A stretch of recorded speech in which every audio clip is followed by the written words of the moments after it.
I mean, we're right where we need to be as a team, regardless of the outcome of today. Well, we're going to have to come in tomorrow. We're going to have to watch the film, see things that we can get corrected, and then move on. It's a short week. We know that. I think when you say opportunities that we didn't have, I think we did have opportunities. We just didn't make the best out of those opportunities when we had them. Missed throw,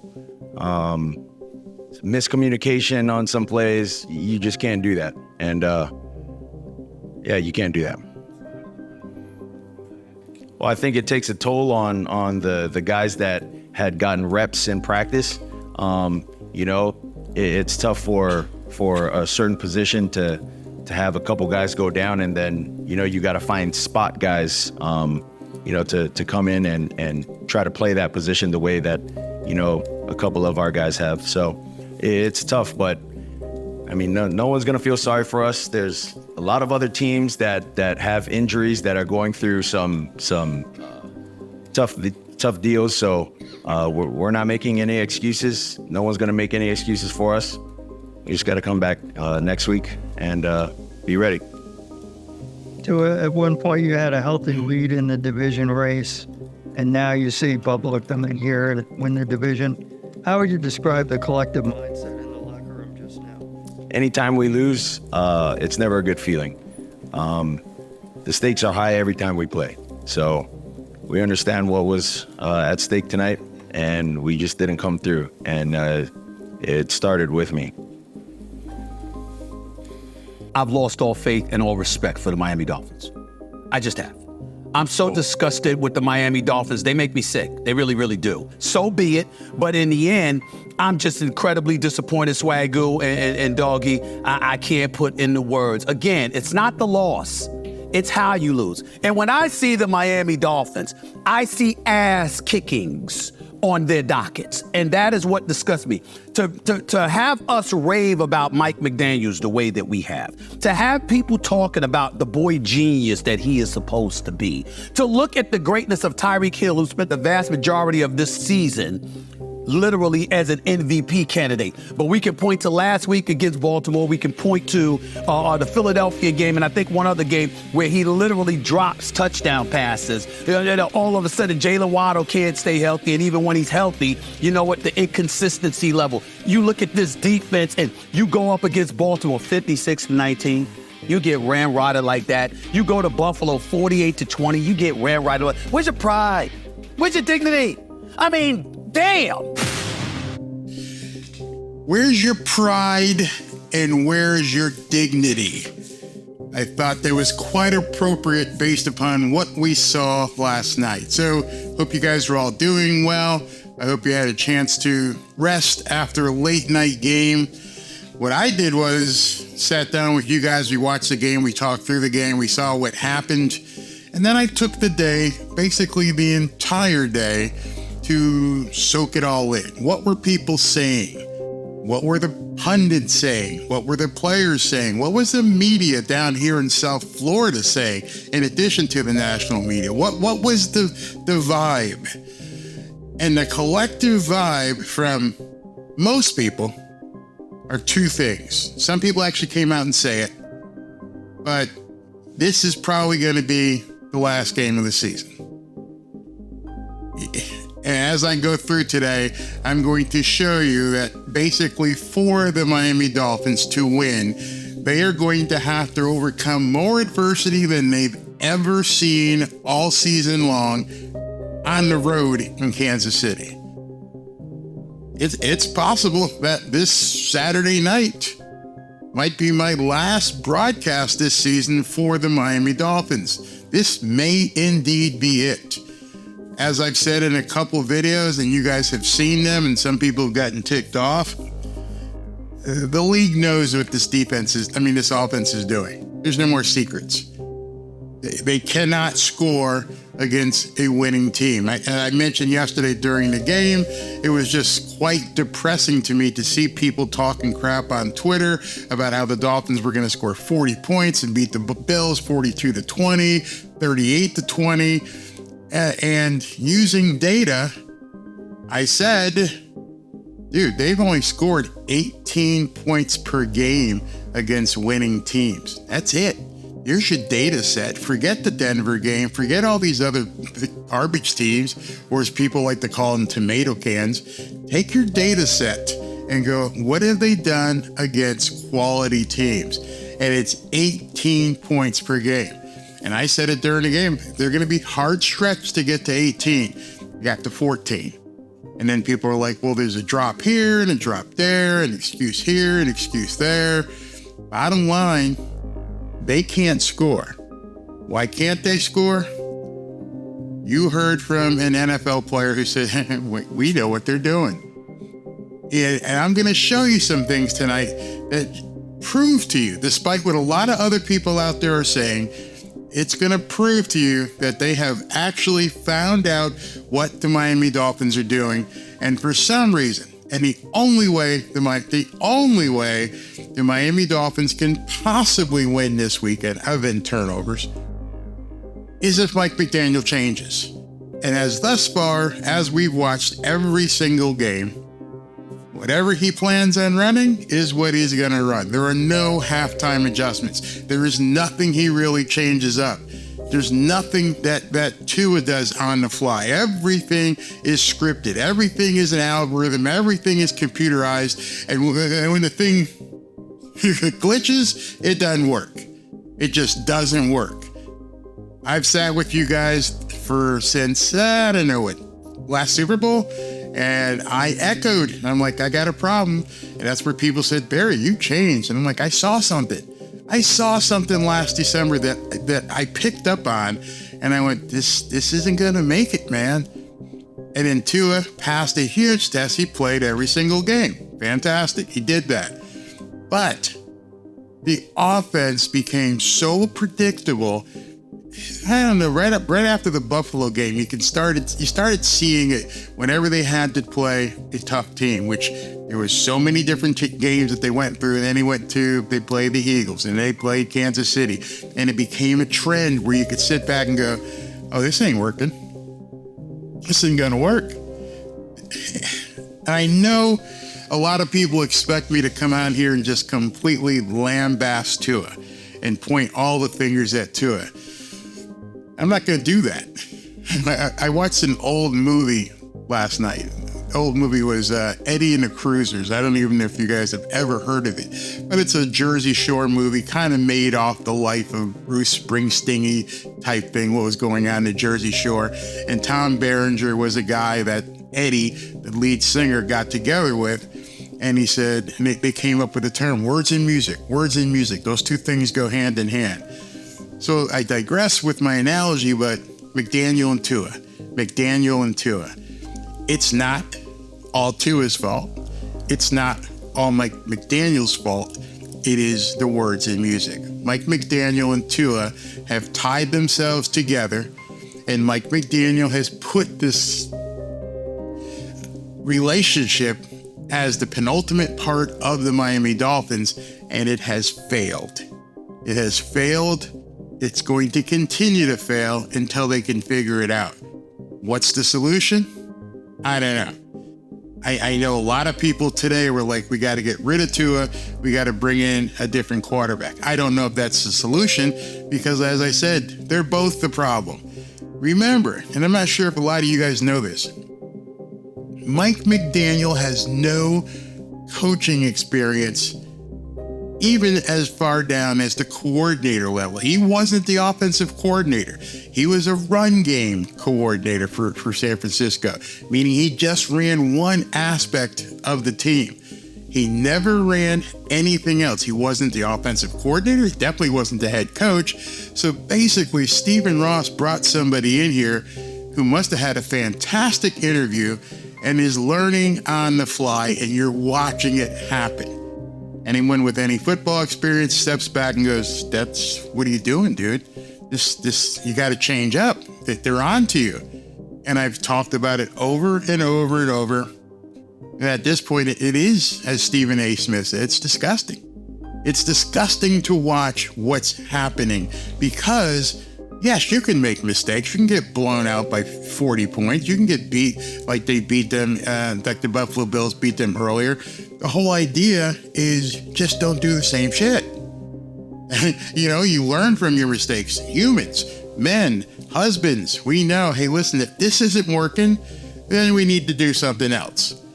Definition of insanity is keep doing the same thing over and over and over again and hoping it's going to get a different result. Mike McDaniel is being insane. He is doing the same thing over and over and over again, hoping for a different result. He's not going to get it from this quarterback. It's just not going to happen. As much as people love Tua, as much as people just want him to be so successful and his storied life coming from Alabama, it's not going to work. It's just not going to work. And I've told you, I never do predictions. I'll give you one today on a Monday. There's no way they win this weekend unless there's unbelievable turnovers. If the game is able to be played in regular conditions, I don't mean temperature, I mean without a whole lot of wind and rain and snow, whatever, they're not going to win. Season's over. It's just not going to happen. I can go out there on a limb and say that right now. I just want to show you guys something.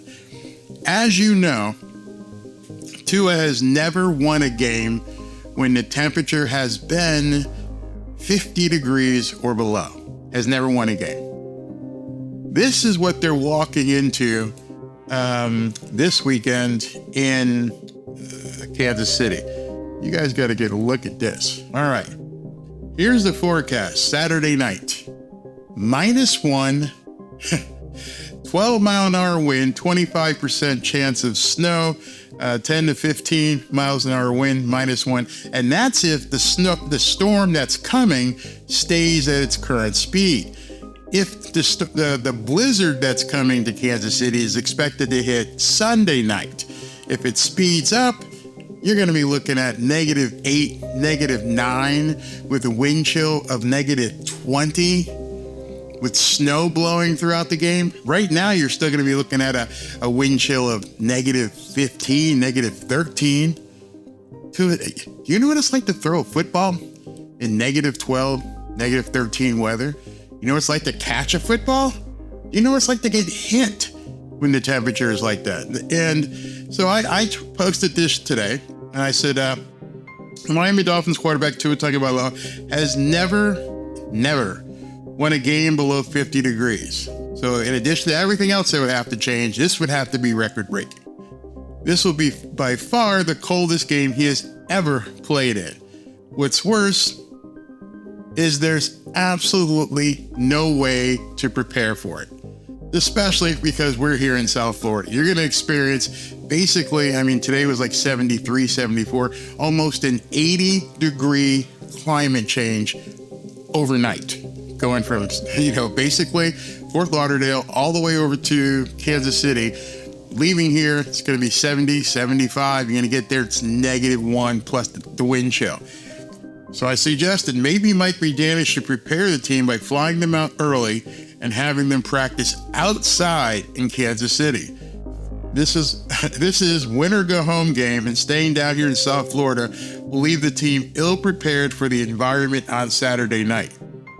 That's just the environment.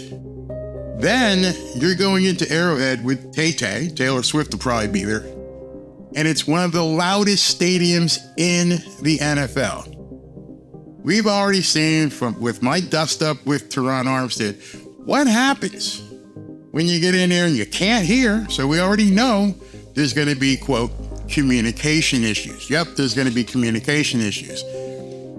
And you've got a quarterback who has never won when the temperature is below 50 degrees.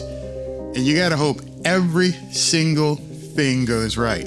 The snap, make sure that, Liam Eichenberg's hand isn't cold. Everyone's going to be wearing gloves. Tua's probably going to have to wear gloves. Has he been practicing throwing with gloves? The receivers are probably going to have to wear gloves. Are they used to catching the ball with gloves? What are they doing about their face? What kind of facial protection are they going to have? I don't know. I come from Connecticut, so I know what the weather can be like up north. I know what sub-zero temperatures feel like on your skin. And if you see guys huddled over at the sidelines, it's just a disaster waiting to happen. The Fins continue their disturbing trend, unable to beat the good teams this season. 1-5, outscored by a whopping 91 points against those teams that finished over 500. They went 10-1, feasted against the teams they should have. So when you look at that chart, again, those numbers don't lie. When I've had so many people get pissed off, and I'm like, dude, I'm looking at the numbers. Okay, you're 10-1. You kick the crap out of teams who suck. You're 1-5 against teams that don't. You score 35 points per game against teams that suck. You only score 17 points a game. It went down because of yesterday. It was 18 before the game. Now it's at 17.7. Points per game, opponents' points per game is what's really scary. So the opponents that suck only score 17 points. You get an 18-point differential. But your good teams score an average of 32.8 points per game. Obviously a little bit inflated because of the Baltimore Ravens game. But that bottom one is arguably the most telling. You got a negative 91-point differential between the games that you play against good teams versus the games that you can play against bad teams. So at that point, you have to wonder, okay, so what's going to happen Saturday? Well, you've got an entire body of data to look at. You have all the analysis is already done for you. It's right there. What do you think is going to happen this weekend and most likely to happen? Like I said, a turnover here, a fumble there, because they're going to have to hold on to that rock as well. But outside of that, that's what you could expect. Beaten that were 500 or worse. So Marcus, what is your biggest concern for Miami as they start this playoff run? If Tua Tagovailoa can go beyond the X's and O's, it's something. All right, so this is the final interception where so many in the tank fans were like, oh, it's because of Chase Claypool. Chase Claypool did, he didn't run it right. So if you're looking at Tua right here, what's he doing? He's staring down Chase Claypool. So you got that safety who's back there at about the 21-yard line, just sitting. He's I don't think it would have mattered where he threw this ball. It was going to get picked off. He's looking directly at Tua. Talked about Mina's been on.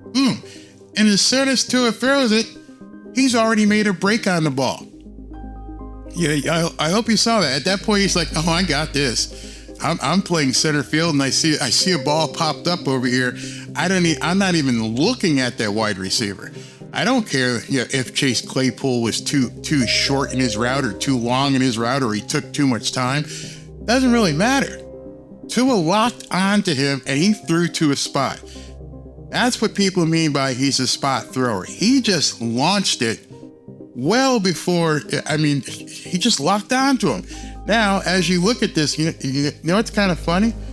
Every receiver is covered except his outlet. He may have been able to get that ball off to, I think it was Achane off in the slot, but they didn't have any more timeouts. So he was throwing this ball, and he was winding up as soon as it got snapped. When I talked about this, about the first, the guy just steps up and takes it. Don't blame Claypool. That safety read him the entire time because Tua had predetermined he was throwing him that ball because that's what Mike McDaniel told him. He didn't change anything. Read and what happens when you have to break the play down to improv. This throw to Chase Claypool is one of the examples. This was the read, and he just went there. And I'm like, dude, first of all, you see the coverage. You understand, and Chase Claypool just showed up. Let's not talk about that, the amount of reps that they put together. But to me, this is like, what are we doing in this situation if you Tua? Like, you played a lot of football, and nobody's here to cast aspersions as far as if Tua can play quarterback in this league. Yes, I get worried when there's a glitch in the computer. When the picture is not turning out how they imagined it being painted, when the play is called and when the play starts. Where do you go after that? And that's been my issue all season long. Miami Dolphins fans have been pissed off at me about it. People, they all get pissed off. When you point this kind of stuff out, they get pissed off. They don't even want you showing it. a lot of people don't have access to film. They don't know what they're looking at. They can't see it develop the way people are used to looking at film. And then when you actually look at the film, you're like, what the hell was he thinking? What the hell was Mike McDaniel even thinking calling that play? You got no timeouts. And Tua, you know you have no timeouts. Instead of throwing it to him, just throw it out of bounds. But he couldn't. He couldn't make that decision. Well, told me, well, look at the numbers. When I'm looking at it from a defensive standpoint, if I can get Tua to pull the ball down, or if I can get him to stick to how this play was drawn up computer-wise, that's the only thing he's going to do successfully. And that would be the conversation. And I think the polar opposite was the fact that Josh was able to go beyond the X's and O's late in that game when they needed drives to be made. And I think you need that in the playoffs to have success. So you're talking about going into Kansas City in bad weather, and whatever script Mike McDaniel's walking around with, shit doesn't always go to plan, man. Sometimes things aren't what they should be. I'm going to show you something else in a second to prove that even further. This is the problem I have with Tua. This is what I saw in film. I love the guy. I love the man. I love what he stands for. It's not about hating on Tua. It's being able to see someone's problems. You know, I mean, a lot of us maybe have relatives who needed help. Doesn't mean you don't love them. You just look at it and go, I'm gonna have to sit down with you because you're screwing up. We're gonna have to have a little intervention here. Tua, why the hell did you throw that ball? We are trying to catch up. We are trying to see if we can win this game to maintain home field advantage. And you threw the ball without basically even looking anywhere else. And you got a safety who's playing too high, sitting back there just going, oh, this is easy. I'm playing center field, and I don't care what route Chase Claypool ran, he was going to pick that off. Why? Because Tua stared him down, just completely stared him down. Now looking forward, we have some news coming in. All right, so not sure if you guys have heard this. They broke it while they were live on the air, and this is another reason why I think the Dolphins are done. This is just horrible. NFL Live, ESPN Dolphins reporter Marcel Louis-Jacques says that Dolphins linebackers Andrew Van Ginkel and Baker will miss Saturday's wildcard game against the Chiefs.